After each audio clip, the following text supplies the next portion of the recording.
Hello दोस्तों, welcome back to Wings of Fire Hindi. आज की video the art of being alone book के chapter number 2 की है।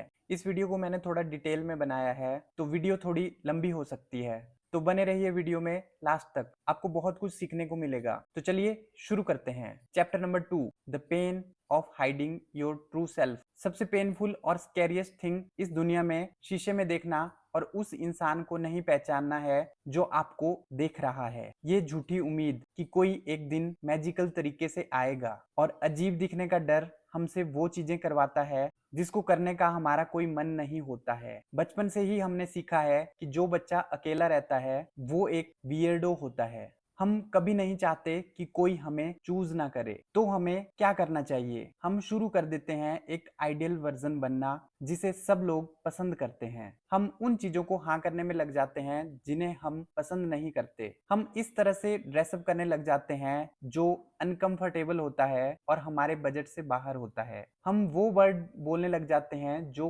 क्रिंज होते हैं। हम वो चीजें बोलने लग जाते हैं जो मोस्ट एक्सेप्टेबल और पॉपुलर हो। हम वो चीजें करने लग जाते हैं जो हमें सभी की तरह बनाता है। हम ऐसा इसलिए करते हैं ताकि हम वियर्डो ना लगे। हम कहीं ना कहीं बनते हैं एक ideal version of happy cute little जिसे हर कोई पसंद करता है और उसका कोई मजाक नहीं बनाता है। पर स्टेप बाय स्टेप हम बन रहे होते हैं सबकी तरह। हम अपने आप से काफी दूर निकल जाते हैं जो कि हम रियलिटी में हैं। जितना आप सोचेंगे कि लोग आपके बारे में क्या सोचते हैं, उतना ही कम अटेंशन हम खुद को दे पाते हैं। हम क्या बनना चाहते हैं, हम क्या पसंद करते हैं, हम क्या सोचते हैं, हम किस तरह से लाइफ को एंजॉय कर सकते हैं, और सबसे ज्यादा इंपॉर्टेंट क्या हमें हम बनाता है, इसको देते हैं। और ये जन्म देता है अकेलेपन के रूट्स को। लोग बनना शुरू कर देते हैं most acceptable version in hope to find their tribe, जहां पर उन्होंने अपने सेल्व्स खो दिए हैं। और यही कारण है कि हम उस टाइम को लोनली कहते हैं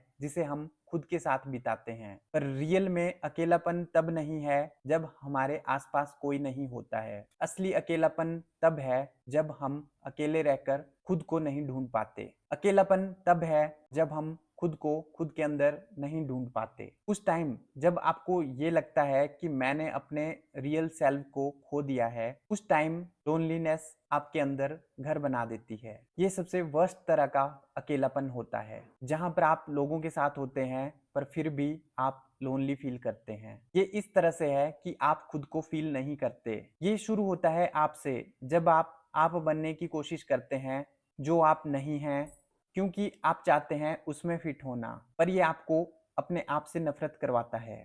ऑथर कहती हैं कि आप मुझे बताओ कि कोई किसी को कैसे एक्सेप्ट कर सकता है जो इंसान खुद को एक्सेप्ट नहीं करे, जब वो खुद के साथ ही टाइम स्पेंड करने को हेट करे। ऑथर कहती हैं कि मैंने अपनी मेजोरिटी ऑफ लाइफ लोगों के लिए अच्छे बनने में गुजारी है ताकि मैं एक आइडल वर्जन बन सकूं। ऑथर कहती हैं कि जब मेरा मन घर में रहने का और बुक्स पढ़ने का करता था, तब भी मैं आउटिंग को हाँ कर देती थी। ऑथर कहती हैं कि मुझे उस टाइम तैयार होकर जाना पड़ता था जहाँ की मैं कैजुअल ड्रेस में भी जा सकती थी। ये सब इसलिए था क्योंकि लोग मुझे ऐसे देखना चाहते थे। ऑथर कहती हैं कि जो भी था, मैंने उस टाइम ये रियलाइज नहीं करा कि मैं एक आइडल वर्जन तो बन रही हूँ, पर अपने बारे में क्या, मैं अपने बारे में क्या सोचती हूँ।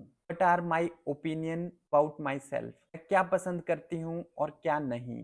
वट आर माई फियर्स, वो क्या चीजें हैं जिनको मैं करना चाहती हूँ अपनी डे टू डे लाइफ में, अभी तक कर नहीं पाई, क्योंकि मैं एक्सपर्ट बन चुकी हूँ अपनी इनर वॉइस को चुप कराने के लिए। ऑथर कहती हैं कि मैं जानती हूँ कि इन सब में मैं अकेली नहीं हूँ, हम सब एक जैसे ही हैं। बचपन से ही हम compete कर रहे होते हैं एक दूसरे से, इसका बच्चा क्यूट और स्मार्ट है या इंटेलिजेंट है। हम कोशिश कर रहे होते हैं अपना एक परफेक्ट आइडल वर्जन बनने का अपने पेरेंट्स के लिए, ताकि उनको हम पर प्राउड हो।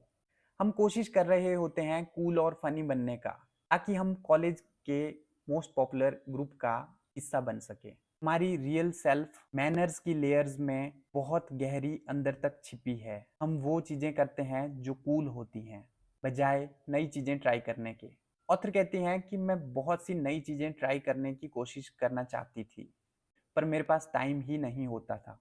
अगर कभी मेरे फ्रेंड्स की कॉल आ जाए तो मैं उसे सुनती रहती थी ताकि उनको इमोशनल सपोर्ट मिल सके। इस तरह से हमें रियलाइज होता है कि हमने उन लोगों से बात करना छोड़ दिया है जो हमें इग्नोर करते हैं, सेम उसी तरह हमारी सोल ने भी से बात करना बंद कर दिया होता है।